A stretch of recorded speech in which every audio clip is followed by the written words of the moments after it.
Terima kasih Anda masih bersama kami. Pemirsa, orang tua harus mengawasi anak selama menggunakan gawai. Hal itu penting dilakukan untuk mengurangi candu terhadap gawai yang dapat berujung pada kesehatan jiwa anak.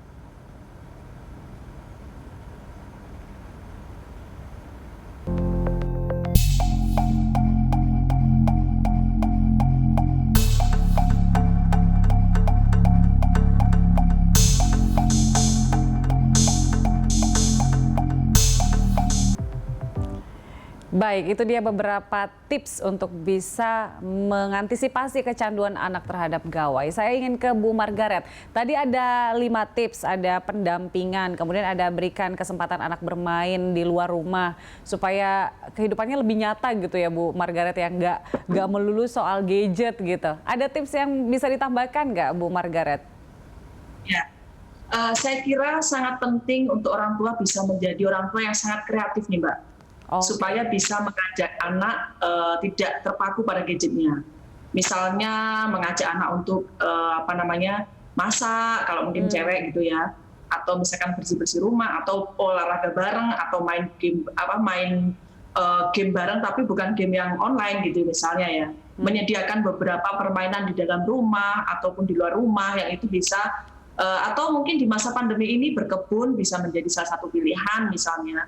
Jadi orang tua itu harus memang dituntut untuk bisa kreatif. Tapi salah satu kunci yang memang tidak boleh lepas saya kira Mbak adalah soal komunikasi. Bagaimana orang tua itu harus bisa membangun komunikasi yang efektif dengan anak. Jadi bukan komunikasi efektif ini bukan orang tua yang selalu melulu perintah kira-kira begitu ya. Tetapi bagaimana orang tua itu bisa menggali anak juga untuk bercerita sehingga anak itu bisa menyampaikan apa yang dia inginkan, apa yang diharapkan, apa yang dia rasakan. Sehingga apapun yang dialami oleh anak, anak itu bisa menyampaikan kepada orang tua. Kalau sekiranya nih misalnya anak melihat secara nggak sengaja tontonan yang mungkin kurang sopan di media sosial misalnya, mungkin diajak teman-temannya, anak bisa menyampaikan ke orang tua, sehingga kemudian orang tua selanjutnya bisa menyampaikan informasi terkait, misalnya bahaya-bahayanya seperti itu dan lain sebagainya, atau bisa juga kemudian mengajak anak bagaimana untuk kampanye hal-hal positif lah kalau di media sosial itu, literasi digital atau bagaimana internet atau gadget itu memang digunakan untuk yang mendukung edukasi, untuk yang mendukung kreativitas dan menghindarkan anak-anak dari berbagai bentuk kejahatan cyber. Nah ini bisa disampaikan ke anak kejahatan cyber apa saja, kemudian dampaknya nanti bisa apa saja. Cyberbully itu berbahaya baik pelaku maupun korban. Misalnya ada konsekuensi hukumnya, misalkan seperti ini penting sekali untuk disadarkan kepada anak. Sehingga anak pada fase remaja, dia kalau sudah memahami, dia bisa menjadi filter bagi dirinya sendiri. Dan tidak hanya itu, dia bisa mengajak kepada temannya juga, atau dia bisa menjadi filter temannya dari berbagai bentuk kejahatan cyber termasuk adiksi gadget. Bahkan saya kira kesadaran hukum itu juga memang harus dibangun ya bagi anak-anak remaja gitu. Penting banget ya. Ya, karena kan ada konsekuensi hukum dalam beberapa kasus kejahatan cyber.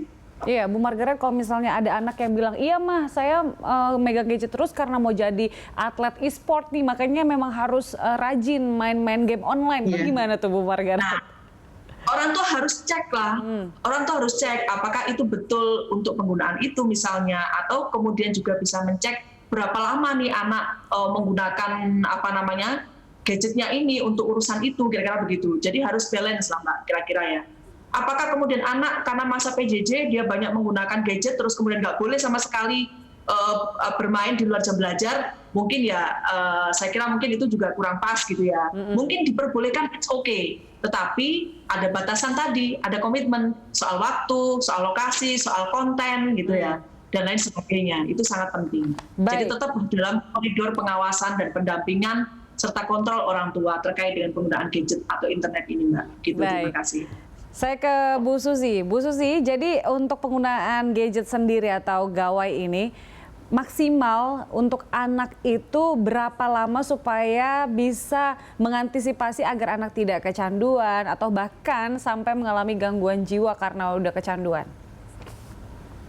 Ya, kalau dilihat dari frekuensi kita nge-zoom aja ya, misalnya itu maksimal 3 jam kita kuatnya.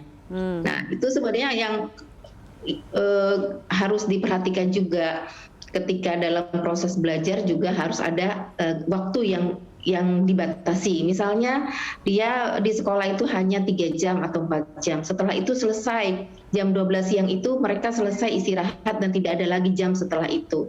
Itu yang harusnya ada kebijakan dari sekolah juga ya. Sehingga kita bisa kontrol nih. Nah, kontrol berarti jam 12 itu anak-anak sudah tidak boleh memegang gadgetnya. Nah, sekarang yang jadi masalah tidak ada aturan yang sama antara satu dengan yang lain, dengan aturan sekolah juga berbeda gitu. Kita relasikan dengan kondisi pandemi ini ya, karena mereka masih saat ini sekolah ya. Nah, karena kita berada pada situasi pandemi. Nah, jadi itu yang harus diperhatikan. Jadi jam yang sama gitu loh dengan semua sekolah jam 12 sehingga tahu semua di sekolah ya. Semua orang tua tahu jam segitu anaknya sudah tidak pegang gadget. Jadi tidak ada alasan lagi anak itu memegang setelah itu.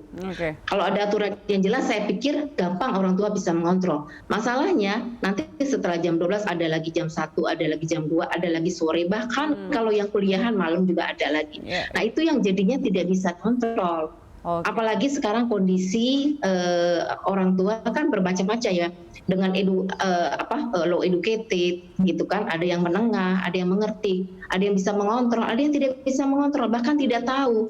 Nah ini yang kita merasa ini peran parenting itu untuk semua kalangan, jadi dari kelas bawah sampai ke atas, dan itu yang tidak tersentuh itu adalah kelas bawah. Nah, mereka kurang paham untuk hal ini. Baik. Mungkin kalau dari Bu Susi dibutuhkan kebijakan juga yang pasti ya dari pihak. Iya, kebijakan dari. Baik, Bu Susi terima kasih. Karena akan tidak susah mengontrolnya. Baik, terima kasih Bu Susi untuk informasinya. Sayangnya waktu kita sangat singkat pada siang hari ini. Tapi terima kasih Bu Susi, Bu Margaret, terima kasih telah bergabung bersama kami siang ini. Ya, sama-sama Bu. Pemirsa, demikianlah seluruh rangkaian Lansok kali ini. Jangan lupa tetap terapkan protokol kesehatan untuk mencegah penyebaran virus corona. Atas nama seluruh kru yang bertugas, saya Julita Telomanua pamit undur diri. Terima kasih. Sampai jumpa.